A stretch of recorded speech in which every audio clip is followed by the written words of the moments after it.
Welcome to this Zentangle Quickie. My name is Heather Hartwick Gladden. I'm a Certified Zentangle Teacher, and today we're going to take a look at the tangle Na-Hua from CZT Naho Shingai. And I hope I pronounced all of that at least close. All right. Oh my gosh, this is such a fun tangle, and we had a blast with it on our Tough Tangle Tuesday, which was, well, at the time of the recording, it was today, but I released this, the night for the next day as our daily tangle. Okay. Oh my gosh, so much fun. All right. This starts off with an orb in the middle of wherever you want it. And I need to think. Let's draw it smaller than I'm thinking, just because I'm on a small space. Well, we'll just, this should work fine. Okay, then, I'm thinking, did I make it too small? We'll see. Okay, then from here, we're going to put some S shapes. And, no, it should work fine. And kind of elongated S shape like that. And, oh, it's so funny. Okay, I'm not going to take any chances. I like to do the north and south. Wait, can I do it now? I don't remember what I did something during one of our sessions, and I was just like, okay, I don't want to make that mistake again. All right, so I'm not gonna. So flipping the tile over. Okay, I like to do kind of north and south, and then work to get these others in here because Naho has 6 spokes. You could do as many as you want, honestly. All right, so yeah, it's almost like a fancy question mark, sort of. I only said that because of that one. And honestly, it doesn't matter if they are evenly around. It's one of those that so much doesn't matter because it turns out amazing no matter what, even if you do some things backwards. All right. From here, well, if you've done the tangle Noom, Noom, from Zentangle, these next few steps will seem familiar. And I think there's another one that kind of uses the same, this same idea. We're going to, and I'm going to start right here. I'm calling this the, kind of like the, oh, I forgot what I was calling it, the cup of the C, or the top half of the S anyway. So I found if I'm starting here, and then we're continuing this S shape up like so. But if you start, I found if I start here, then at least I know that, I've got it in there. And it'll be good. I think Mom did it from the top down, and oh yeah, because she was wanting to make them go the other direction. We both had that problem today. And I know I said, well, I start mine here so that way I don't know, because I have to avoid that. So it kind of guides where that, how that curve is going to go. All right. Next. This part is for sure like Noom. I mean, we set things up this way. And like I said, there's several patterns that use this kind of stroke with, with the S shape. And let me just show you this. This is another S shape. I'm going to start a little bit on one side of this end and then end on a little hangover on both sides. We'll just say that. All right. And continuing on. And again, it's just a little bit of an S shape.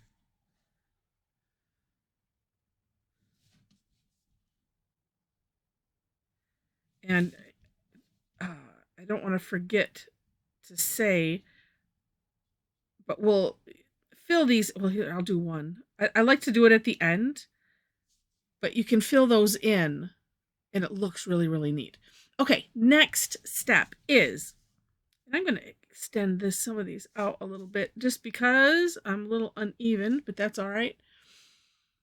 Next step is from the top of these S shapes, the very end, we're going to do a nice big C-shaped curve line and end it right here. Now, something I noticed as I was doing it, and I don't know how many times it took me to do it, but as I'm coming around here, I'm like, oh, look it. And I didn't really try, but it kind of lines up with where that S shape starts. So if that helps you to guide where you might be placing, the end, still, it's not something that matters too much.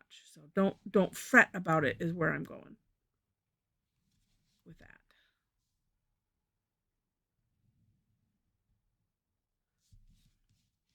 I just remember thinking, well, that's odd. and neat. It's neatly odd. All right. Next, and I'm not sure if Na-Hua, or is it Na-Hua? Now, I apologize. I should have done some extra research. Has, it looked like maybe this might have been, you could do this in one stroke if you want to, this and the next step. I separated it out into 2 boxes just because. And we're going to bring this just in there. So it's another little C-shaped curve line coming back to the orb.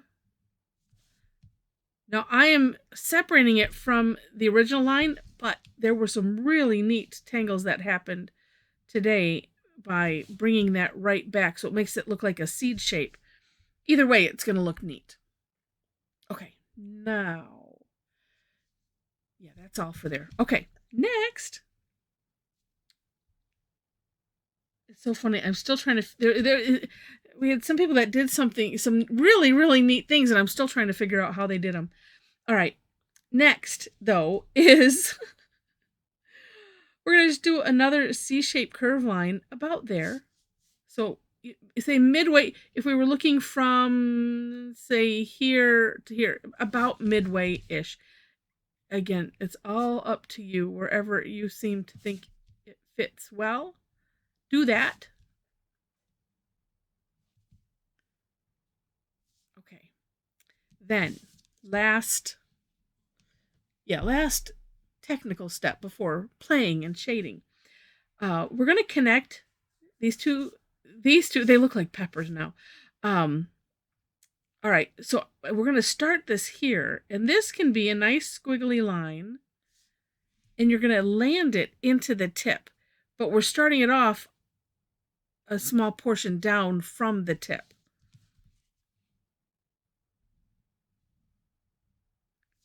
Like that.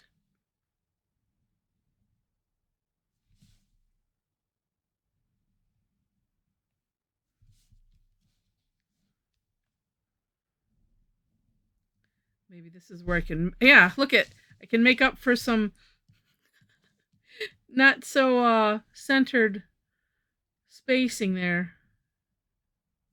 There we go. Now, I do want to finish these. See, once it's finished, isn't it nice how that looks? So again, with these, it's almost like we're just taking that end, bringing it over. I mean, it's kind of like rounding, kind of sort of. And in my terms, it makes an acme hole there.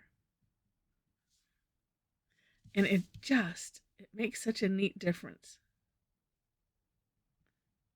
And then there's some other rounding we can do as well. And I think I may, because it looks so neat. Get this here first. And I was calling it rounding. I mean, you don't have to put the curve in to like technically round it. You can just draw, like as some of them, I just drew a straight line and that was it.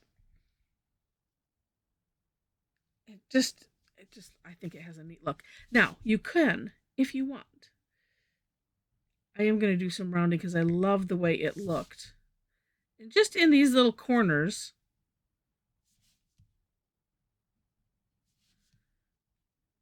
this I am doing a little bit of a curve line.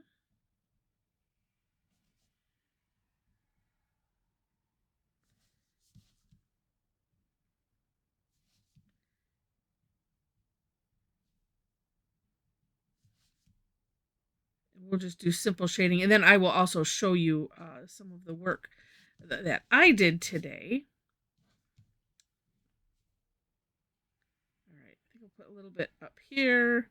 So a corner like this, I'm not gonna. I mean, you could thicken it if you wanted to, but I'm gonna just not worry about doing that with the rounding there because I had a little gap.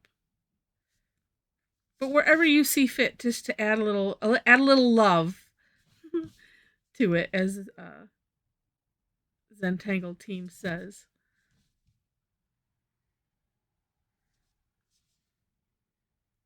Okay, I think I got all of the ones that I want to get. I do believe, except down here, maybe. Yeah. And it does help.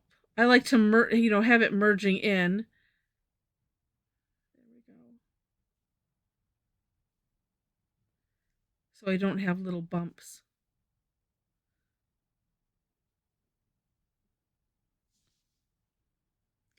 Like I said, it's just neat. Just neat. And up to you completely. All right. Let's see. Oh, you know what? Before I do the shading, I do like this. I'm just going to put some little wispy lines.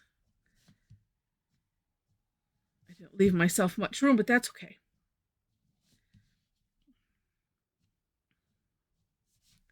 Ooh, like that one. There, and then just some up here. Oh, I'm going to try something that some tried today. And I thought it was rather neat. So we'll see. I'll do a couple tears. So let's see. Coming down, this will be a good one here. So coming down, so they had some lines coming down, but would thicken it at the top, maybe bring it down a bit like this.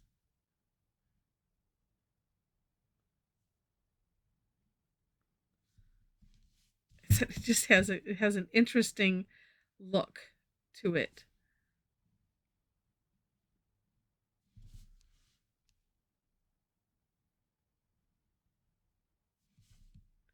And it's one of those,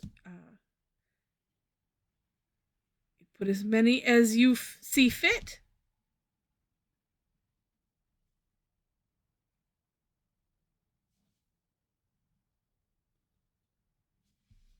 Yeah, it's just, I don't know, it just makes it extra interesting.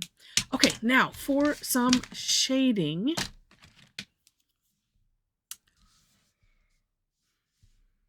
Of course, around the base is where I'm thinking first off, because I don't have a lot of room there, but I see these as kind of tucked in between. Now I'm only putting it basically where I put those wispy lines. And I'm like, okay, I need to find a nice thin tortillon.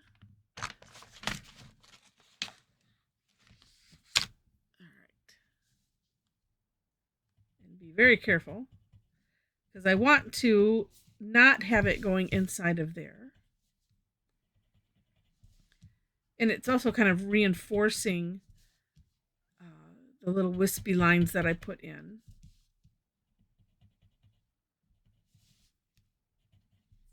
Okay. Then, because I like to start with things that, are more for sure, and then can kind of expand on there. So that's why I'm doing the places where things look tucked to me.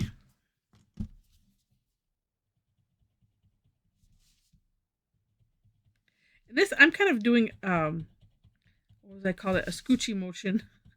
But I'm kind of pulling it back a little bit, but not doing the little circular motions because I don't want to get too wild and end up going into one of these other areas, on either side.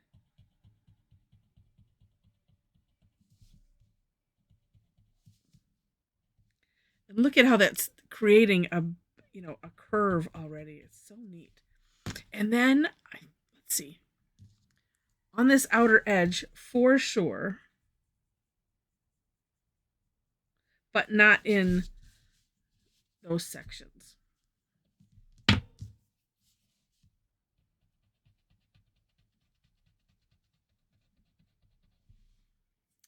Look at it. Compare. Oh, I get so thrilled when it comes to the shading because it's so neat how it turns out. And from someone who doesn't have an art background, it's fascinating and thrilling that I can do this. It never gets old. Okay.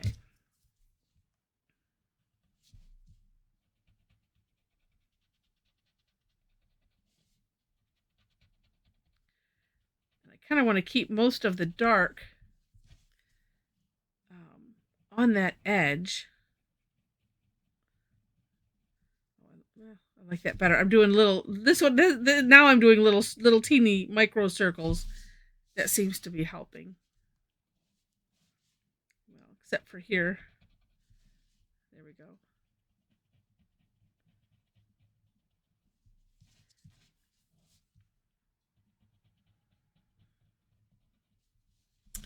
Like that.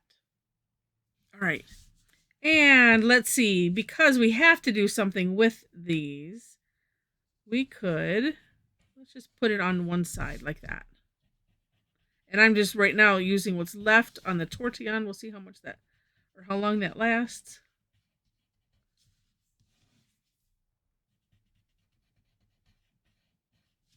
But all of this part is completely up to you, however you want to play with it.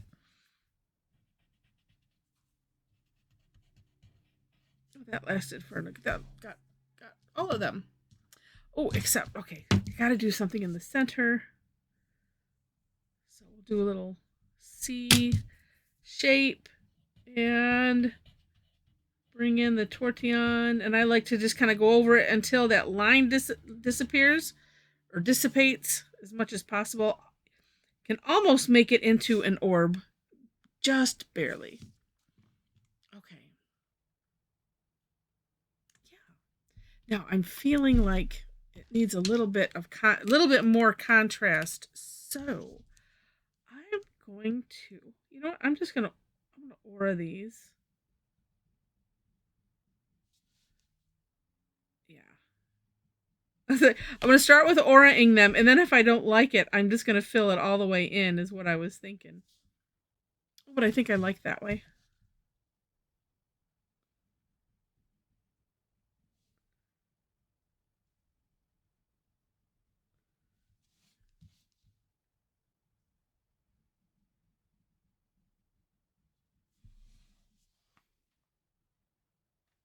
Yeah, I think I like it that way.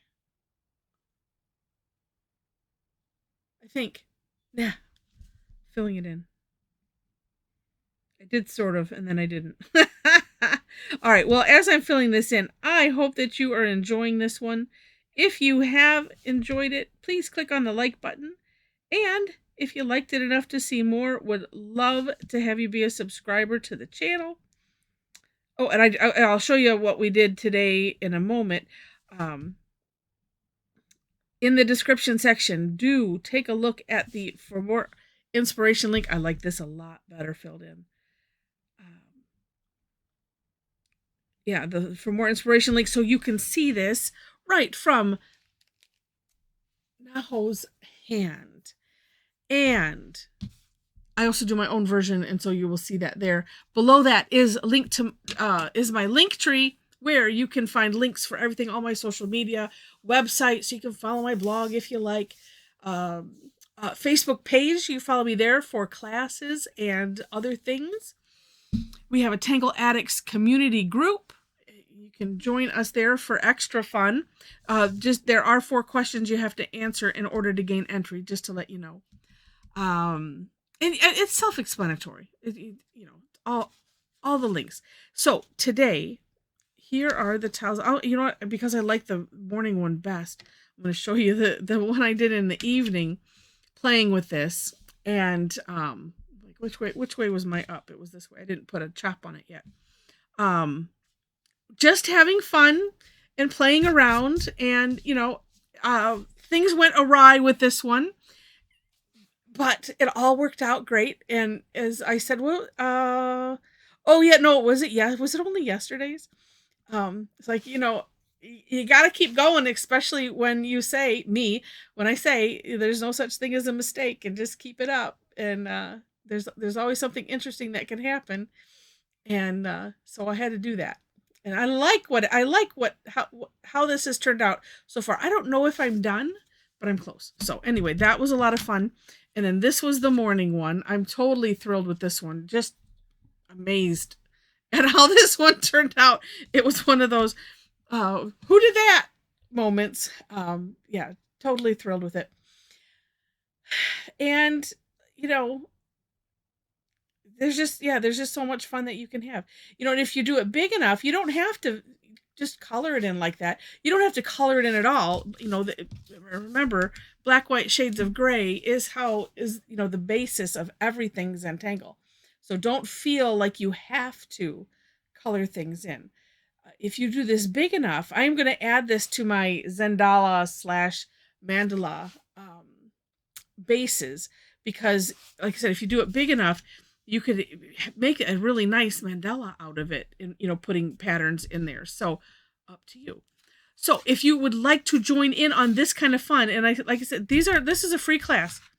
I do this one once a month. This one is where the tangles are a little bit tougher in some respect. This one it's a little tricky, but not as hard as it looks when you're just looking at it. So like I said, we had a lot of fun with it. So come and join us next month, third Tuesday. Like I said, you can follow me for classes. Links are in my link tree. And I also, on Thursdays, is called Tangle Time. And that is where we just take it's similar to this, but I reserve the ones that are a little tougher for Tough Tangle Tuesday. So come and join us for fun. I do have paid classes as well. Those ones are a little bit longer, a little bit more focused on different things, techniques, as well as creating stuff. So come and join us. We have a lot of fun, like I said, and create a lot of amazing art. All right. So with that, thank you so much for watching, and I wish you happy tangling.